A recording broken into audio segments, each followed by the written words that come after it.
Baik, Assalamualaikum warahmatullahi wabarakatuh. Salam sejahtera untuk kita semua. Kami dari kelompok 5, dengan nama anggota Azara Dilian, PM 21170510034. Biri kita Jessica dengan NPM 21170510045. Sally Febita Ilham, NPM 21170510022. Kevin Jordan 21170510076. Talia Desti Maharani, NPM 21170510017. Dan yang terakhir, Vidya Sinta dengan NPM 21170510029. Kami akan mempresentasikan materi diskusi kami mengenai kelas kata, klausa, frasa, dan kalimat. Untuk yang pertama, itu akan dijelaskan oleh Vidya. Kepada saudari Vidya, dipersilahkan. Baik, terima kasih ya Zahra. Sebelum membahas kelas kata, kita memaparkan sedikit mengenai kata sendiri. Kata merupakan unsur utama dalam membentuk kalimat. Selain bentuk dasarnya, kata juga dapat dibentuk melalui proses morfologis, yaitu afiksasi atau pengimbuhan, reduplikasi atau perulangan, dan komposisi atau penggabungan untuk menyampaikan maksud yang terkandung di dalam kalimat.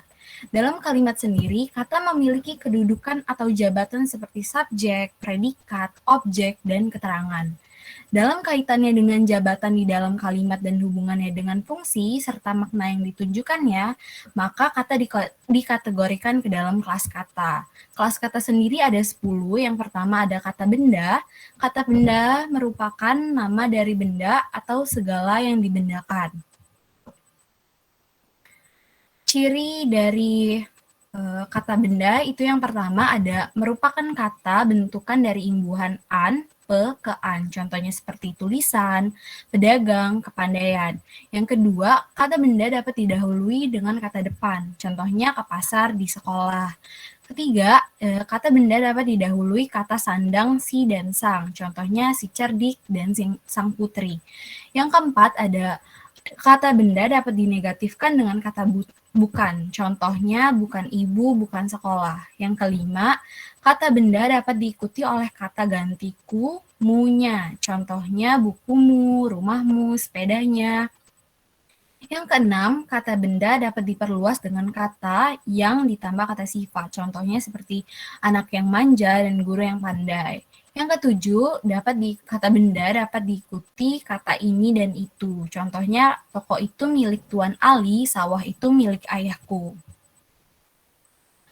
Nah, kata benda sendiri ini dapat dibedakan menjadi dua. Yang pertama ada kata benda konkret atau kata benda abstrak. Kata benda konkret adalah suatu benda yang dapat dilihat, yang dapat didengar, dilihat, diraba, dan dirasakan. Jadi, kata benda konkret itu sendiri merupakan kata benda yang dapat kita rasakan berdasarkan panca indera. Di kata benda konkret ini ada 4 jenis, yaitu pertama nama diri, seperti Adi, Jakarta, nama jenis itu kemudian ada nama jenis itu seperti lemari, nama zat ada seperti logam, nama himpunan itu seperti manusia. Sedangkan yang kedua ada kata benda abstrak. Kata benda abstrak merupakan sesuatu yang dianggap benda atau dibendakan. Dapat disimpulkan bahwa kata benda abstrak ini suatu benda yang tidak dapat dilihat namun dapat dirasakan keberadaannya seperti keadilan, kejujuran, kekerasan, kecerdikan, dan ilmu. Yang kedua ada kata kerja. Kata kerja itu sendiri merupakan kata yang menyatakan perbuatan atau perilaku. Kata kerja dalam kalimat umumnya berfungsi sebagai predikat dalam kalimat. Kata kerja juga memiliki ciri-ciri. Di sini ada 4 ciri-ciri. Yang pertama, sering dilekati oleh imbuhan, contohnya seperti mengantar, bertamu, diajak. Yang kedua, dapat diikuti dengan kata sedang, akan, sudah, telah, belum, hendak. Contohnya sedang belajar, akan mandi, sudah selesai, telah pergi, belum sempat, hendak bekerja. Yang ketiga, dapat dinegatifkan dengan kata tidak. Contohnya tidak bekerja, tidak berpikir. Yang keempat, dapat diperluas dengan kata dengan ditambah dengan kata sifat. Contohnya menulis dengan hati-hati, membaca dengan seksama.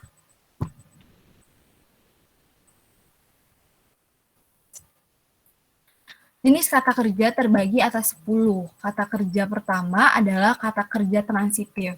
Kata kerja transitif ini diikuti oleh objek. Contohnya, Lia membantu ibunya. Yang kedua ada kata kerja intransitif. Kata kerja intransitif ini tidak diikuti oleh objek. Contohnya, aku menangis, aku berlari, aku berjalan, dan lain-lain.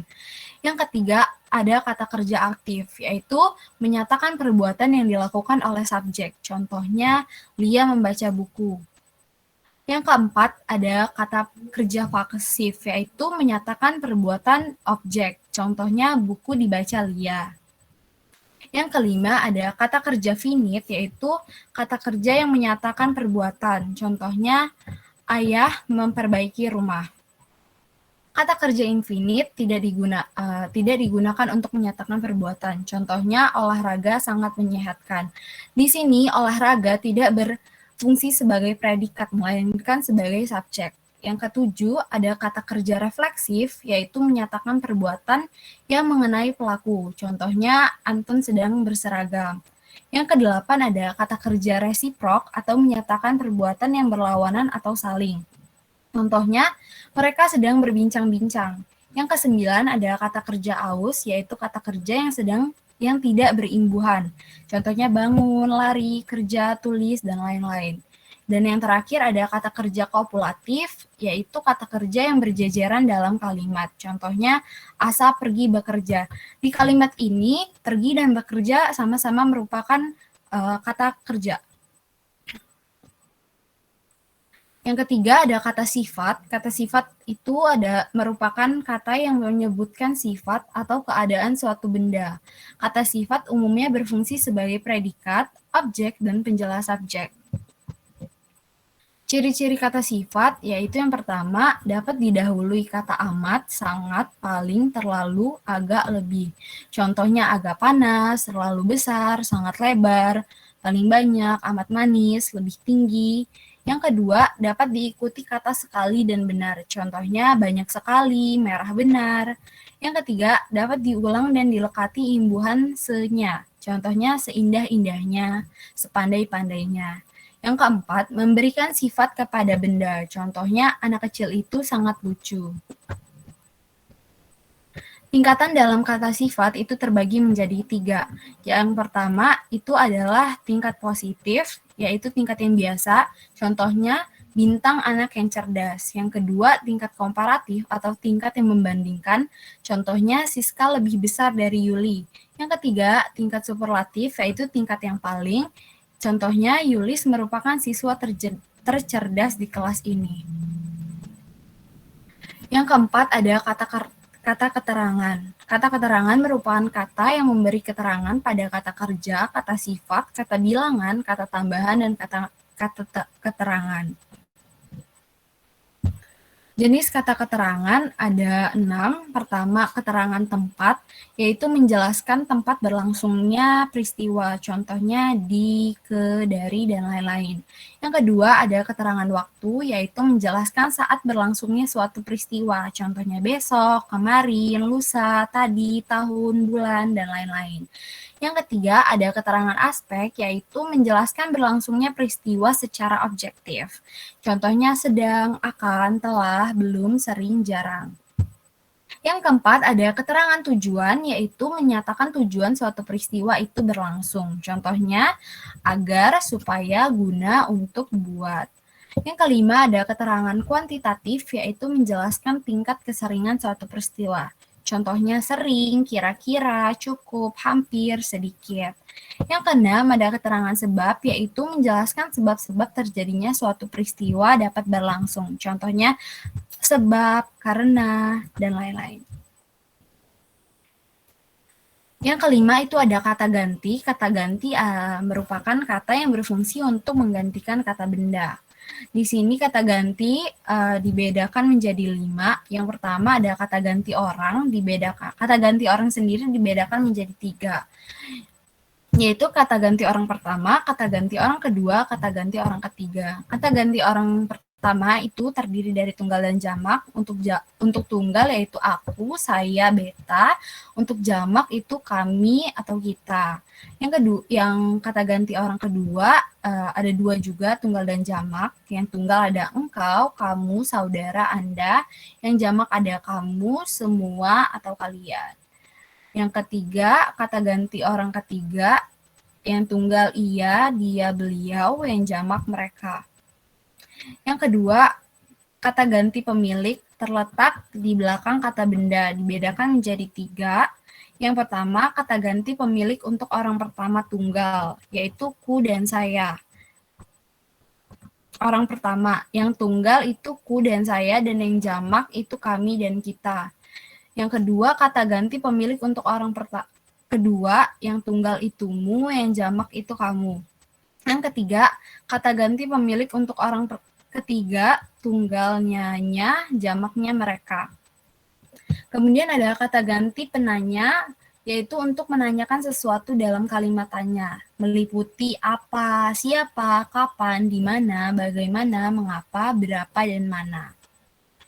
Kemudian ada kata ganti tidak tentu, menggantikan benda yang tidak tertentu jumlahnya atau tidak dikenal. Dan yang terakhir ada kata ganti tunjuk, yaitu untuk menunjuk benda yang telah disebutkan sebelumnya meliputi ini dan itu.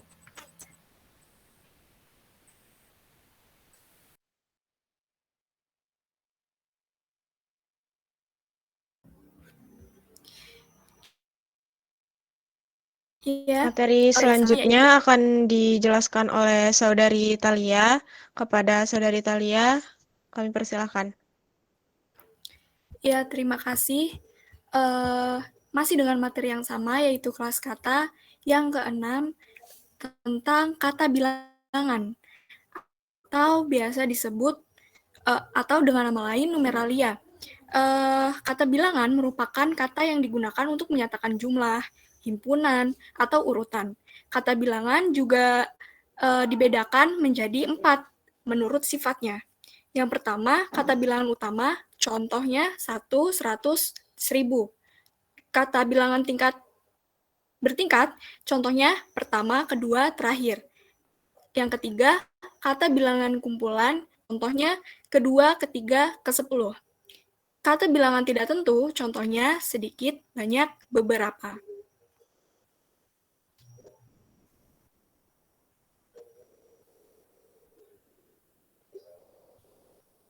Kata bilangan tingkat dan kata bilangan kumpulan bentuknya sama, namun letak kata bilangan tingkat dengan kata bilangan kumpulan berbeda. Kata bilangan tidak pernah diikuti kata benda, sebaliknya kata bilangan kumpulan selalu diikuti kata benda. Contohnya, Satrio mendapat juara 1 dalam artian kata bilangan tingkat. Keempat anak Pak Rudi memang pandai. Keempat dalam artian kata bilangan kumpulan. Selanjutnya, kita akan membahas tentang kata depan.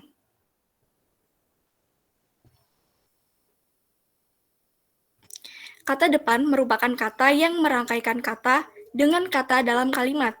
Kata depan terletak di depan kata benda. Kata depan disebut juga preposisi. Kata depan dibedakan sebagai berikut. Yang pertama, kata depan sejati. Contohnya di, ke, dan dari. 2. Kata depan tunggal. Contohnya bagi, untuk, antara, demi, tentang, sebab, dan serta. Kata depan gabungan, contohnya di, dalam, daripada, kepada.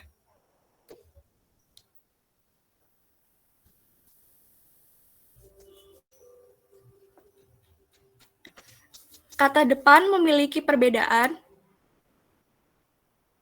Kata depan memiliki perbedaan dengan imbuhan. Perbedaan yang dapat kita ketahui yaitu kata depan di itu menunjukkan tempat. Awalan di membentuk kata kerja pasif. Kata depan di ditulis terpisah dari kata yang mengikutinya. Awalan di ditulis serangkai dengan kata yang mengikutinya. Kata depan di tidak dapat diganti menjadi awalan men. Awalan di dapat diganti dengan awalan men. Selanjutnya ada kata sambung.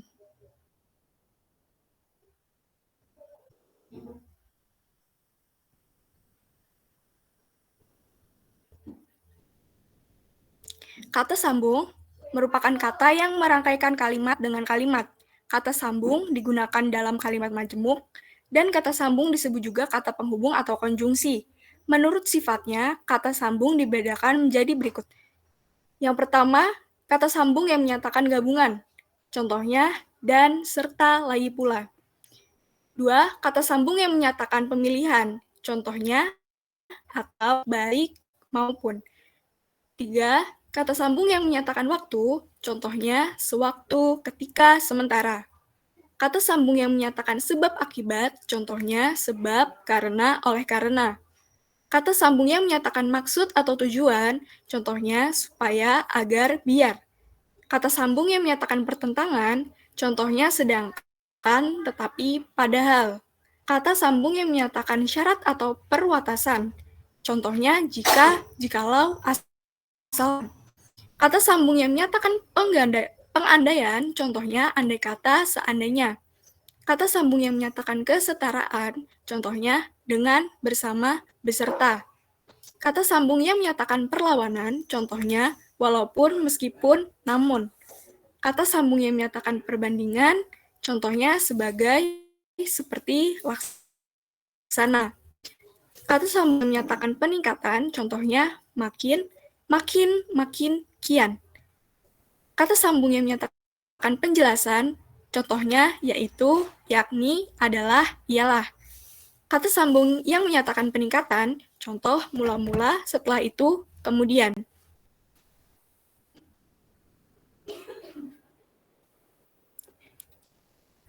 Kata sandang merupakan kata yang membendakan kata di belakangnya.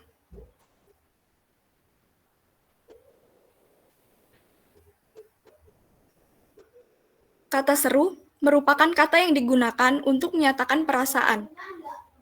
Kata seru, contohnya adalah kata seru yang menunjukkan perasaan tidak senang atau bersungut-sungut, contoh hah dan ah. Kata seru yang menunjukkan perasaan sedih atau sakit, contohnya duh, kasihan, ai, dan oh. Kata seru yang menunjukkan keheranan, contohnya aduhai, oh, dan amboy. Kata seru yang menunjukkan ajakan, contohnya mari, ayo, oi. Kata seru yang menunjukkan penghinaan, contohnya cis, bah. Kata seru yang menunjukkan perasaan kecewa, kasihan, ya Allah, astaga. Kata seru yang menunjukkan kegembiraan, contohnya alhamdulillah dan puji Tuhan. Kata seru yang menunjukkan pengakuan, contohnya sungguh, demi Allah. Kata seru yang menunjukkan pengampunan terhadap kesalahan, contohnya ampun. Kata seru yang menunjukkan perasaan belasungkawa, contohnya innalillahi. Kata seru yang menunjukkan kesetujuan hati, contohnya sabar dan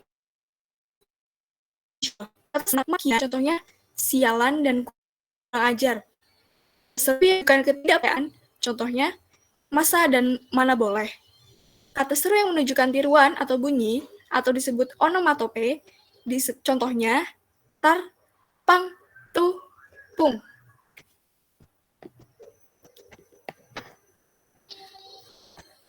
Materi selanjutnya yaitu Klausa. mengenai klausa akan dijelaskan oleh Saudari Sally. Kepada Saudari Sally, dipersilakan.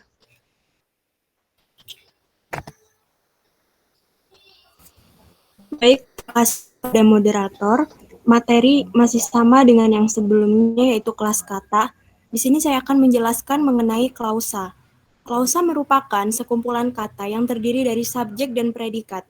Sedangkan untuk keterangan dan objek pada klausa boleh ada, boleh tidak. Dalam beberapa bahasa dan beberapa jenis klausa, subjeknya tidak tampak secara eksplisit, khususnya dalam kalimat yang tidak menggambarkan subjek secara jelas apakah subjek tersebut merupakan orang atau benda. Next.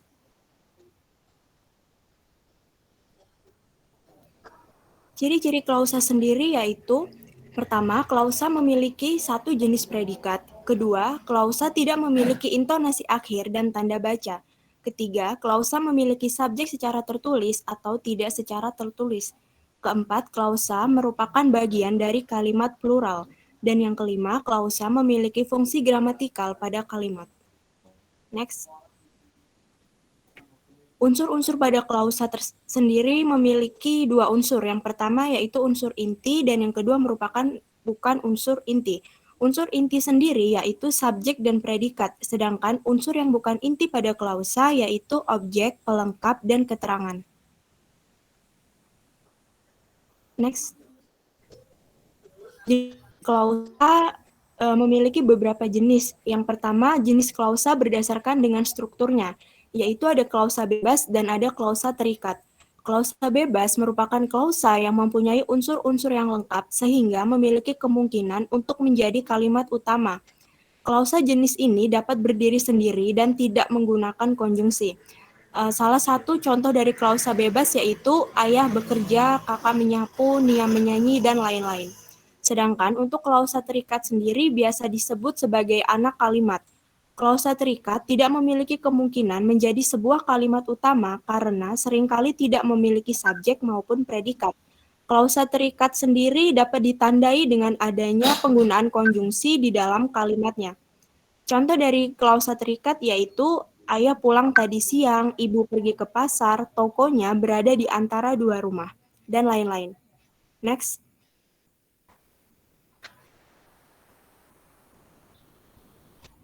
Yang kedua yaitu jenis klausa berdasarkan fungsinya. Yang pertama berdasarkan fungsi subjek. Unsur pengisi subjek biasanya adalah kata atau frasa benda, tetapi dapat juga diisi oleh kata kerja, kata sifat, dan kata bilangan. Pada klausa ini, subjek yang menjadi sebuah frasa nominal dan kedudukan subjek mendahului predikat.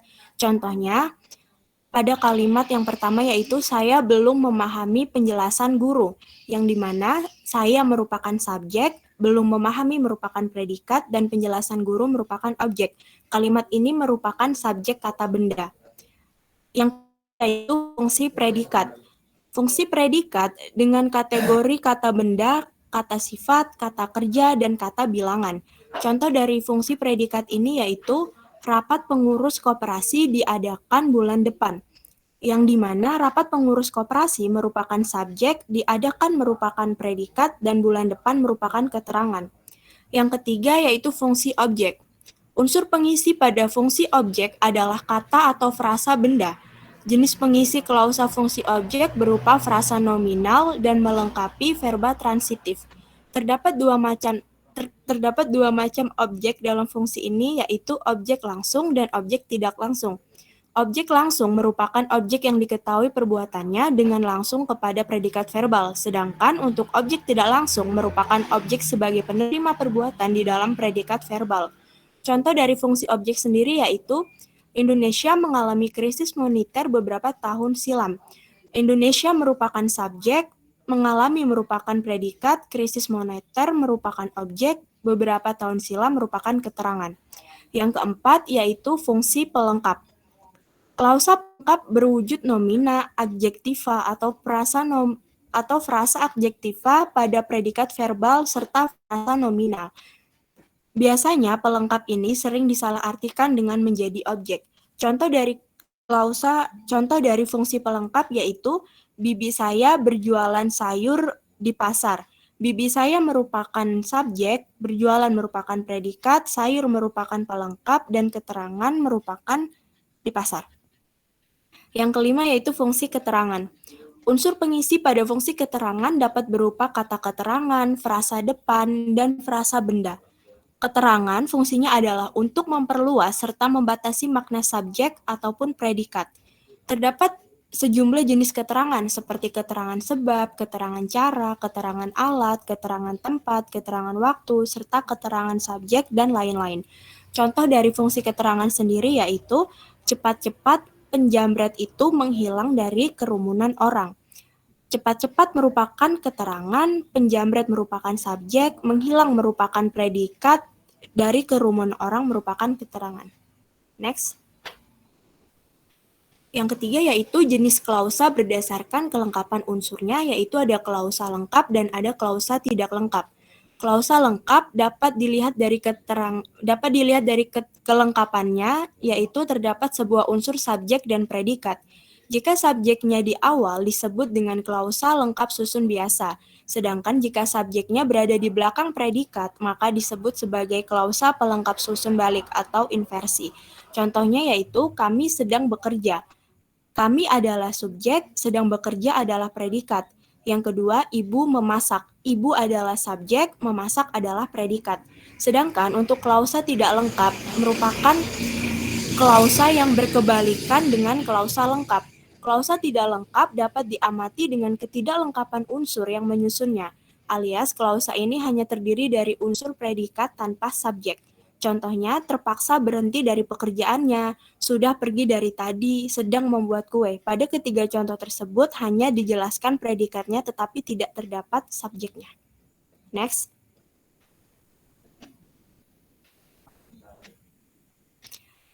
Untuk selanjutnya yaitu jenis klausa berdasarkan kata negatifnya.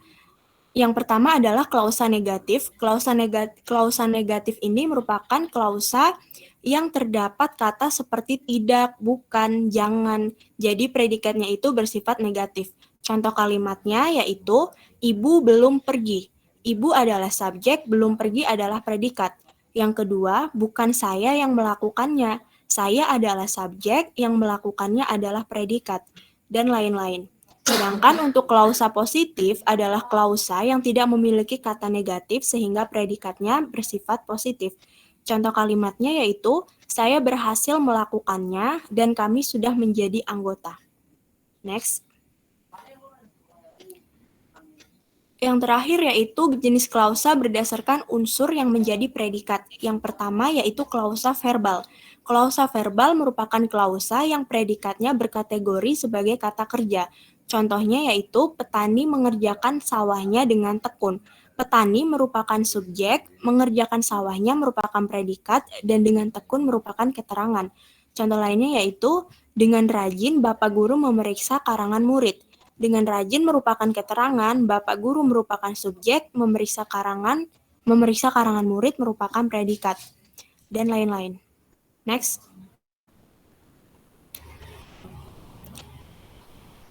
Sementara itu, berdasarkan struktur internalnya, klausa verbal dapat dibedakan menjadi dua macam, yaitu klausa transitif dan klausa intransitif.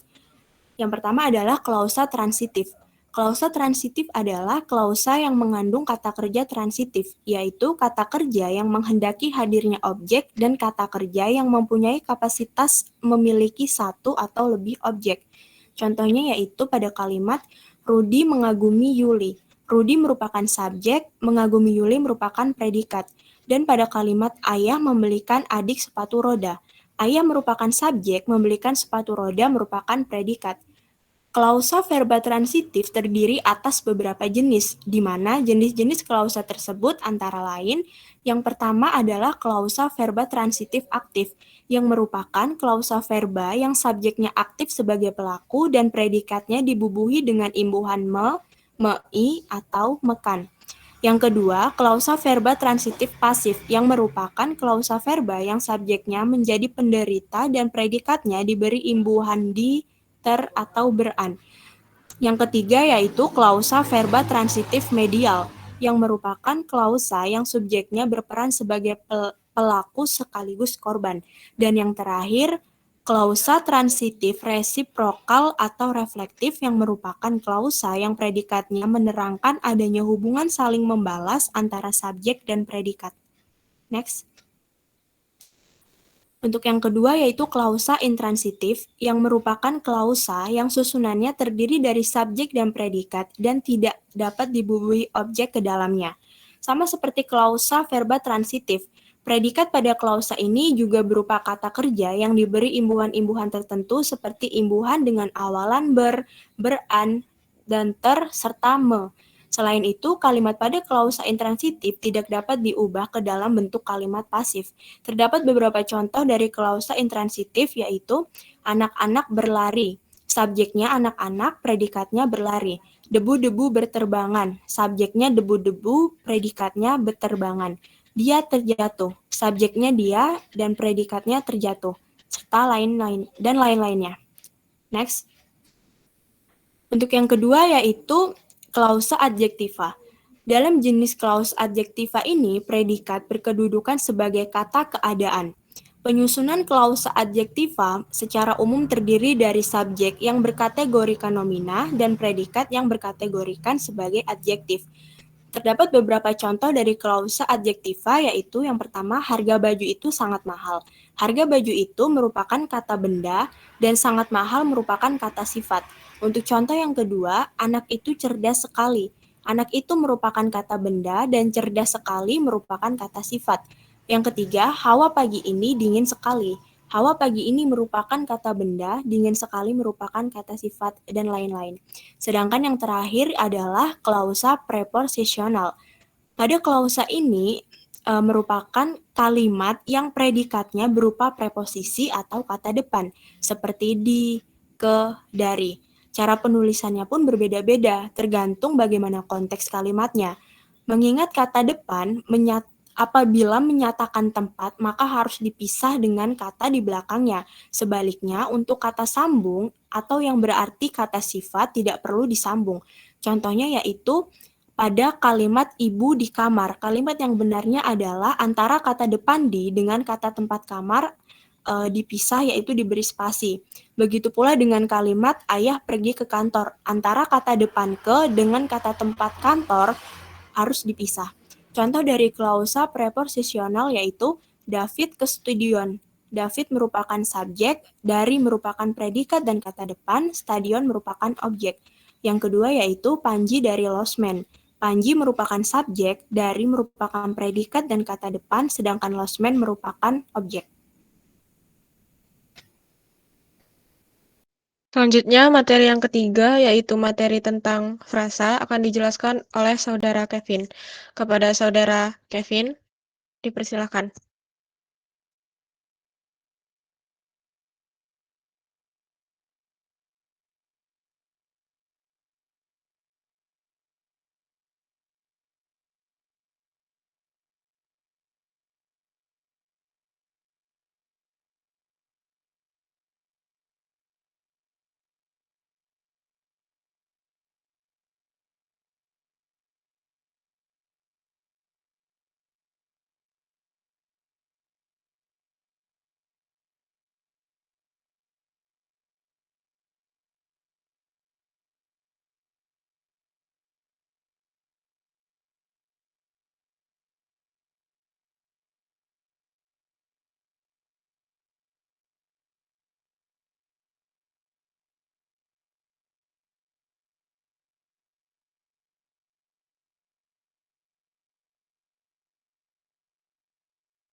Selanjutnya, materi yang terakhir akan dijelaskan oleh Saudari Birgita. Kepada Saudari Birgita, dipersilahkan. Baik, terima kasih Zahra. Di sini saya akan menjelaskan tentang kalimat. Kalimat yaitu rangkaian kata yang dapat mengungkapkan gagasan, pikiran, atau perasaan. Kalimat merupakan satuan bahasa terkecil yang mengungkapkan pikiran yang utuh, baik dengan cara lisan maupun tulisan. Pada kalimat, sekurang-kurangnya harus memiliki subjek dan predikat. Bila tidak memiliki subjek dan predikat, maka bukan disebut kalimat, tetapi disebut frasa. Dalam wujud lisan, kalimat diucapkan dengan suara naik turun dan keras lembut di sela jeda dan diakhiri dengan intonasi akhir. Dalam wujud tulisan berhuruf Latin, kalimat dimulai dengan huruf kapital yang diakhiri dengan nada tanda titik, tanda tanya, dan tanda seru.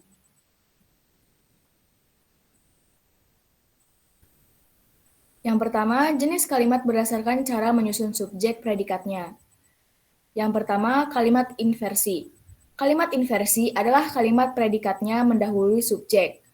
Kalimat ini dipakai untuk penekanan atau ketegasan makna. Ciri kalimat versi kata atau frasa tertentu yang pertama muncul dalam tuturan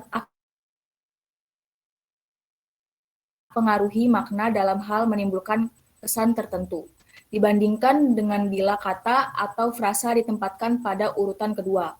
Contohnya, memasak, ibu untuk makan siang. Dengan memasak adalah predikat, ibu untuk makan siang adalah subjek. Yang kedua, kalimat versi atau SPOK. Kalimat versi adalah kalimat yang susunannya sesuai dengan kata bahasa Indonesia. Contohnya, ia bekerja di Jakarta, ia membelikan paman sebungkus rokok.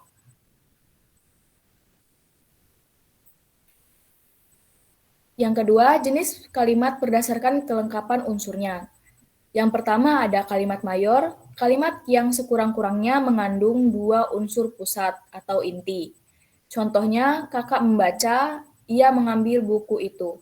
Yang kedua ada kalimat minor, kalimat yang hanya mengandung satu unsur pusat atau inti. Contohnya, pulang, sangat mahal.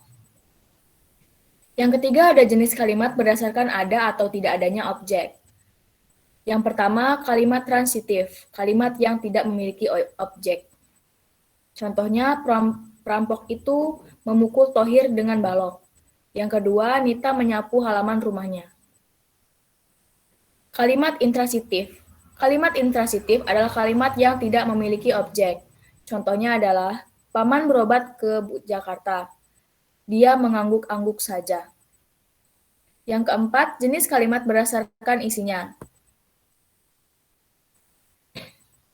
Yang pertama, kalimat berita. Kalimat berita adalah menceritakan kejadian atau keadaan. Contohnya, Herman tidak ikut bandar wisata karena tidak punya cukup uang. Yang kedua, kalimat tanya. Kalimat tanya yaitu berisi pertanyaan. Contohnya, siapa yang terpilih menjadi ketua partai itu? Mengapa kamu sampai terjerumus dalam pemakaian obat terlarang itu? Yang ketiga ada kalimat perintah, memberikan perintah untuk melakukan sesuatu. Contohnya, pergilah dari sini. Perintah langsung atau kasar. Tolong jangan ribut di ruangan ini. Perintah halus. Biarkan dia bermain. Pembiaran. Para peserta seminar dimohon untuk memasuki ruangan. Permohonan. Terima kasih untuk tidak merokok. Larangan halus. Ayolah kita belajar, harapan. Kalimat seru. Kalimat seru adalah mengungkapkan perasaan atau emosi yang kuat. Contohnya, aduh saya pusing memikirkan ulah anak saya. Wah, kamu sangat beruntung, dan lain-lain.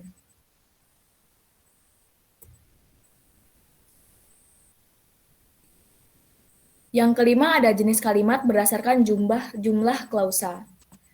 Yang pertama ada kalimat tunggal. Kalimat tunggal adalah kalimat yang memiliki satu pola klausa, satu subjek, satu predikat, satu objek, dan keterangan. Yang kedua ada kalimat majemuk.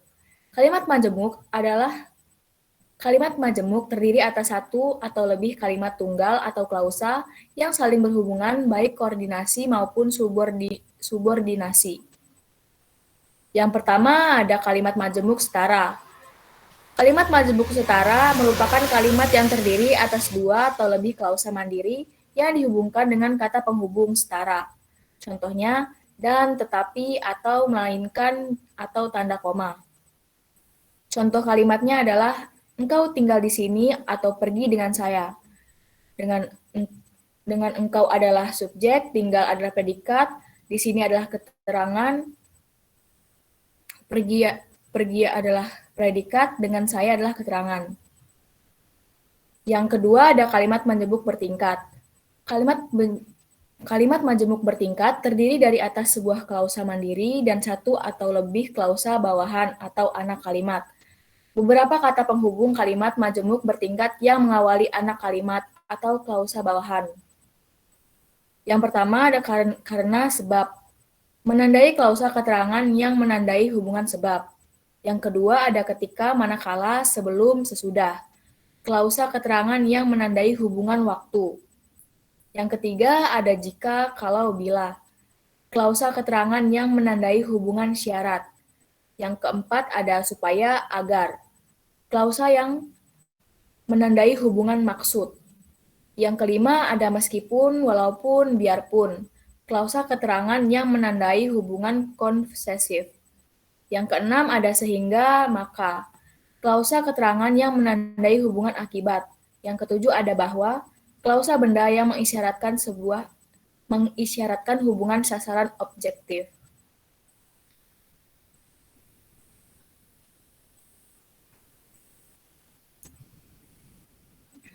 Di sini ada unsur-unsur kalimat.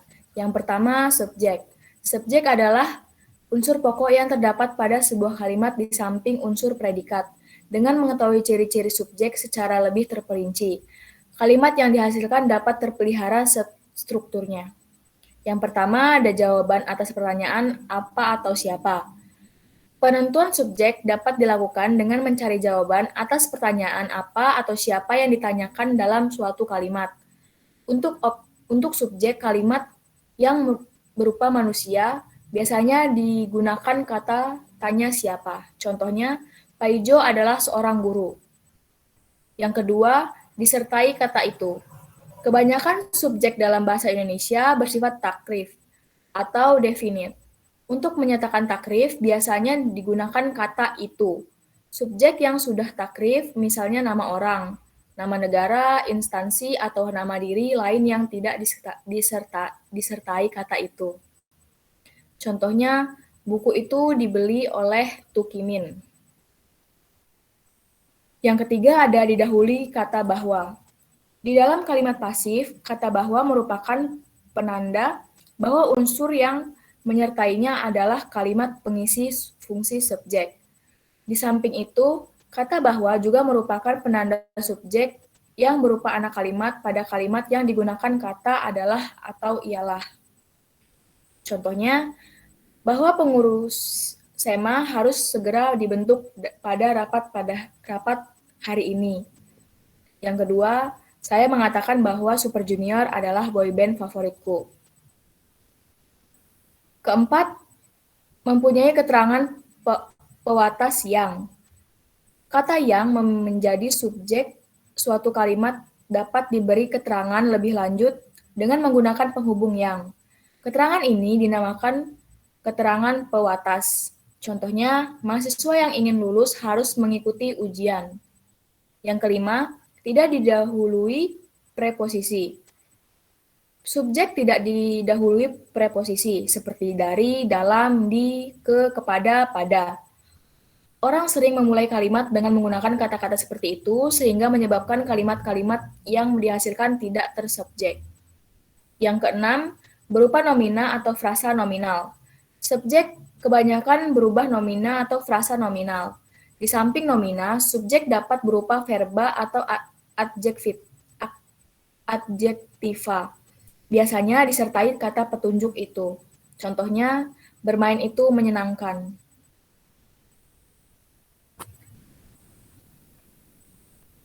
Yang kedua ada predikat. Predikat merupakan unsur utama suatu kalimat di samping subjek. Predikat berfungsi menjelaskan subjek. Ciri-cirinya adalah yang pertama, jawaban atas pertanyaan mengapa atau bagaimana. Dilihat dari segi makna, bagian kalimat yang memberikan informasi atas pertanyaan mengapa atau bagaimana adalah predikat kalimat. Pertanyaan sebagai apa atau jadi apa dapat digunakan untuk menentukan predikat yang berupa nominal, pengolong, atau identifikasi. Kata tanya berapa dapat digunakan untuk menentukan predikat yang berupa numeralia atau kata bilangan atau frasa numeralia. Contohnya, garis itu cantik, harga buku itu Rp10.000. Yang kedua adalah kata adalah atau ialah. Predikat kalimat dapat berupa kata adalah atau ialah. Predikat itu terutama digunakan jika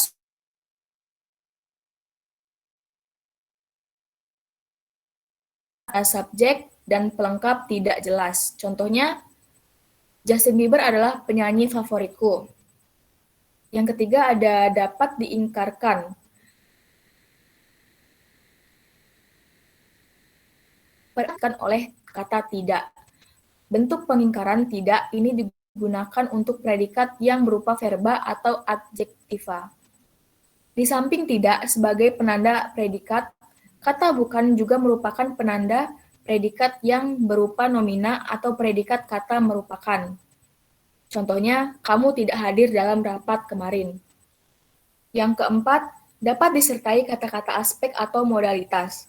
Predikat kalimat yang berupa verba atau adjektiva dapat disertai kata-kata aspek seperti telah, sudah, sedang, belum, dan akan. Kata-kata itu terletak di depan verba atau adjektiva. Kalimat yang subjeknya berupa nomina, bernyawa, dapat juga disertai modalitas. Kata-kata yang menyatakan sikap pembicara atau subjek seperti ingin, hendak, dan mau. Contohnya, Obama akan datang ke Indonesia. Yang kelima, unsur pengisi predikat. Predikat suatu kalimat dapat berupa kata, misalnya verba, adjektiva, atau nomina. Frasa, misalnya frasa verbal, frasa adjektival, frasa nominal, frasa numeralia, atau bilangan.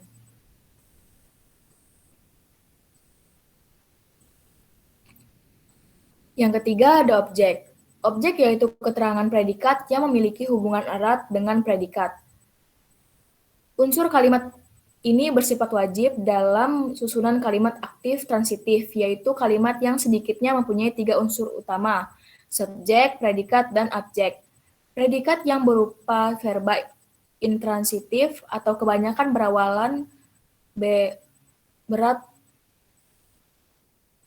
beratauter tidak memerlukan objek, sedangkan verba transitif yang memerlukan objek kebanyakan berawalan me. Ciri-ciri objek sebagai berikut. Yang pertama, langsung di belakang predikat. Objek hanya memiliki tempat di belakang predikat, tidak pernah mendahului predikat. Contohnya, Sinta memberikan Jojo komputer baru. Yang kedua, dapat menjadi subjek kalimat pasif. Objek yang hanya terdapat dalam kalimat aktif dapat menjadi subjek dalam kalimat pasif. Perubahan dari aktif ke pasif ditandai dengan perubahan unsur objek dalam kalimat aktif menjadi subjek. Dalam kalimat pasif yang disertai dengan perubahan bentuk verba predikatnya. Contohnya, keju itu dimakan tikus. Yang ketiga, tidak didahului preposisi. Objek yang selalu menempati posisi di belakang predikat tidak didahului preposisi. Dengan kata lain, di antara predikat dan objek tidak dapat disisipkan preposisi. Contohnya, dia mengirimi saya bunga mawar. Yang keempat, didahului kata bahwa. Anak kalimat pengganti nominal ditandai oleh kata bahwa, dan anak kalimat ini dapat menjadi unsur objek dalam kalimat transitif. Yang keempat ada pelengkap. Pelengkap merupakan unsur kalimat yang dapat bersifat wajib ada karena melengkapi makna verba predikat kalimat. Pelengkap dan objek memiliki kesamaan. Kesamaan itu ialah kedua unsur kalimat ini. Bersifat wajib ada karena melengkapi makna verba predikat kalimat. Menempati posisi di belakang predikat. Tidak didahului preposisi. Perbedaannya terletak pada kalimat pasif. Pelengkap tidak dapat menjadi subjek dalam kalimat pasif. Jika terdapat objek dan pelengkap dalam kalimat aktif, objeklah yang menjadi subjek kalimat pasif, bukan pelengkap. Ciri-cirinya, yang pertama di belakang predikat. Ciri ini sama dengan objek. Perbedaannya, objek langsung di belakang predikat, sedangkan pelengkap masih dapat disisipi unsur lain, yaitu objek. Contohnya terdapat pada kalimat berikut. Dia mengirimi saya buku baru. Mereka membelikan ayahnya sepeda baru. Unsur kalimat buku baru, sepeda baru, di atas berfungsi sebagai pelengkap dan tidak mendahului predikat. Yang kedua, tidak mendahului preposisi. Seperti objek, pelengkap tidak didahului preposisi. Contohnya, Serina bermain piano.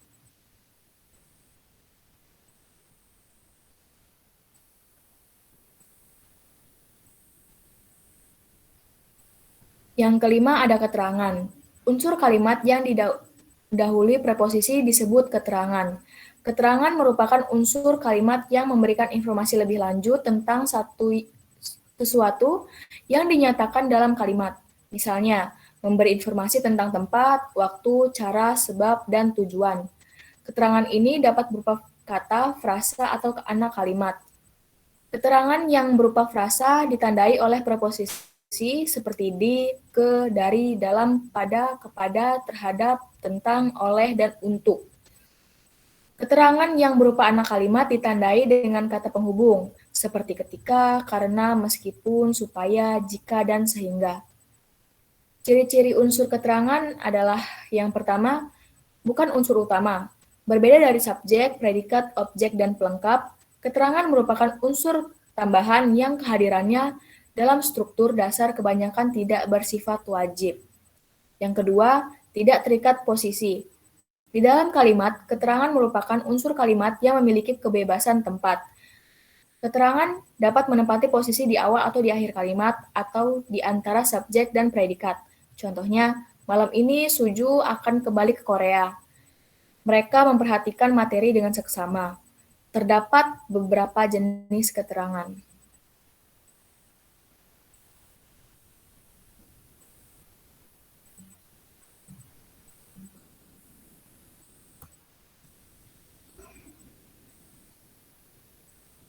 Keterangan dibedakan berdasarkan perannya di dalam kalimat. Yang pertama, keterangan waktu. Keterangan waktu dapat berupa kata, frasa, atau anak kalimat. Yang kedua, ada keterangan tempat. Keterangan tempat berupa frasa yang menyatakan tempat yang ditandai oleh preposisi seperti di, pada, dan dalam. Yang ketiga, ada keterangan cara. Keterangan cara dapat berupa frasa atau anak kalimat yang menyatakan cara. Keterangan cara yang berupa anak kalimat ditandai oleh kata dengan dan dalam. Yang keempat ada keterangan alat. Keterangan alat berupa frasa yang menyatakan cara ditandai oleh dengan kata yang diikuti oleh nomina atau kata benda. Yang keenam ada keterangan sebab. Keterangan sebab berupa frasa atau anak kalimat. Keterangan sebab yang berupa anak kalimat ditandai oleh konjungtor karena atau lantaran. Yang keenam ada keterangan tujuan. Keterangan ini berupa frasa atau anak kalimat.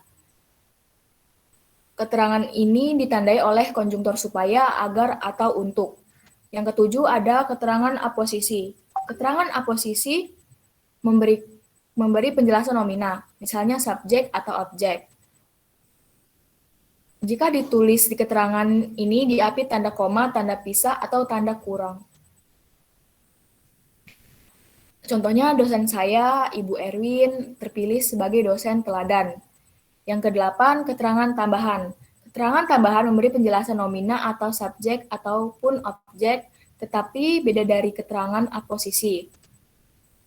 Keterangan tambahan atau tercetak tebal itu tidak dapat menggantikan unsur yang diterangkan, yaitu kata Marshanda. Contohnya Mas Handa mahasiswa tingkat 5 mendapat beasiswa. Yang ke-9 ada keterangan pewatas. Keterangan pewatas memberikan pembatas nomina, misalnya subjek, predikat, objek, keterangan, atau pelengkap. Jika keterangan tambahan dapat ditiadakan, keterangan pewatas tidak dapat ditiadakan. Contohnya mahasiswa yang mempunyai IP 3 lebih mendapatkan beasiswa.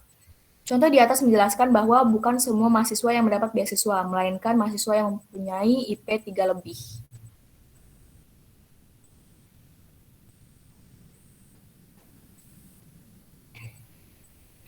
Pola dasar kalimat bahasa Indonesia. Kalimat yang kita gunakan sesungguhnya dapat dikembalikan ke dalam sejumlah kalimat dasar yang sangat terbatas. Dengan perkataan lain, semua kalimat yang kita gunakan berasal dari beberapa pola kalimat dasar saja. Sesuai dengan kebutuhan kita masing-masing, kalimat dasar tersebut kita kembangkan, yang pengembangannya itu tentu saja harus didasarkan pada kaidah yang berlaku. Berdasarkan keterangan sebelumnya, dapat ditarik kesimpulan bahwa kalimat dasar ialah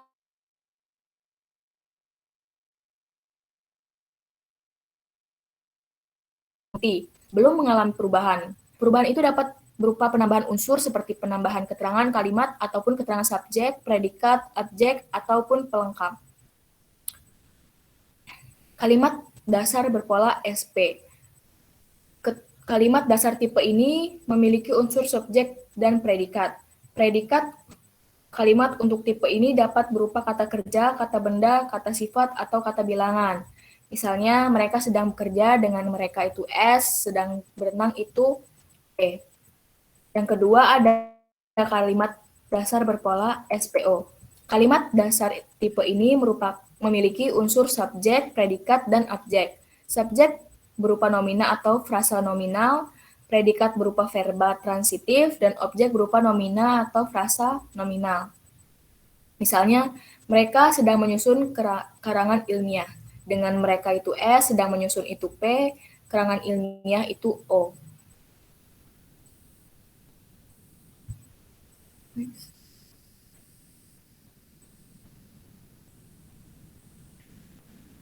Yang ketiga ada kalimat dasar berpola SPL. Kalimat berdasar tipe ini memiliki 3 unsur subjek, predikat, dan pelengkap. Subjek berupa nomina atau frasa nominal, predikat berupa verba intransitif atau kata sifat, dan pelengkap berupa nomina atau adjektiva. Misalnya, anaknya beternak ayam. Dengan anak adalah subjek, beternak adalah predikat, ayam adalah pelengkap. Yang keempat ada kalimat dasar berpola SPOPL. Kalimat dasar ini memiliki unsur subjek, predikat, objek, dan pelengkap. Subjek berupa nomina atau frasa nominal, predikat berupa verba intransitif, objek berupa nomina atau frasa nominal, dan pelengkap berupa nomina atau frasa nominal. Misalnya, dia mengirimi saya surat. Dengan dia adalah subjek, mengirimi adalah predikat, saya adalah objek, surat adalah pelengkap. Yang kelima ada kalimat dasar berpola SPK. Kalimat dasar tipe ini memiliki unsur subjek, predikat, dan harus memiliki unsur keterangan karena diperlukan oleh predikat. Subjek berupa nomina atau frasa nominal, predikat berupa verba intransitif, dan keterangan berupa frasa bereposisi. Misalnya, mereka berasal dari Surabaya. Dengan mereka adalah subjek, berasal dari predikat, dari Surabaya adalah keterangan.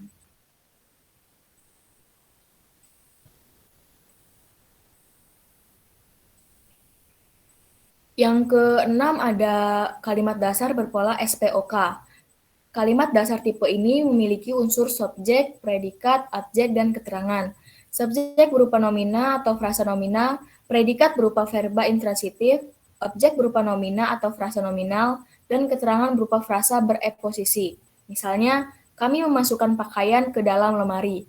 Dengan kami adalah subjek, memasukkan adalah predikat, pakaian adalah objek, ke dalam lemari adalah keterangan. Yang ketujuh ada kalimat dasar berpola SPPLK. Kalimat dasar tipe ini memiliki unsur subjek, predikat, pelengkap, dan keterangan. Subjek berupa nomina atau frasa nominal, predikat berupa verba intransitif atau kata sifat, pelengkap berupa nomina atau adjektiva, dan keterangan berupa frasa bereposisi. Misalnya, Ungu bermain musik di atas panggung. Dengan ungu adalah subjek, bermain adalah predikat, musik adalah pelengkap, di atas panggung adalah keterangan. Yang ke-8 ada kalimat dasar berpola SPOPLK. Kalimat dasar tipe ini memiliki unsur subjek, predikat, objek, pelengkap, dan keterangan. Subjek berupa nomina atau frasa nominal. Predikat berupa verba intransitif, objek berupa nominal atau frasa nominal, pelengkap berupa nomina atau frasa nominal, dan keterangan berupa frasa bereposisi. Misalnya, dia mengirimi ibunya uang setiap bulan. Dengan dia adalah subjek, mengirim adalah predikat, ibunya adalah objek, uang adalah pelengkap, setiap bulan adalah keterangan.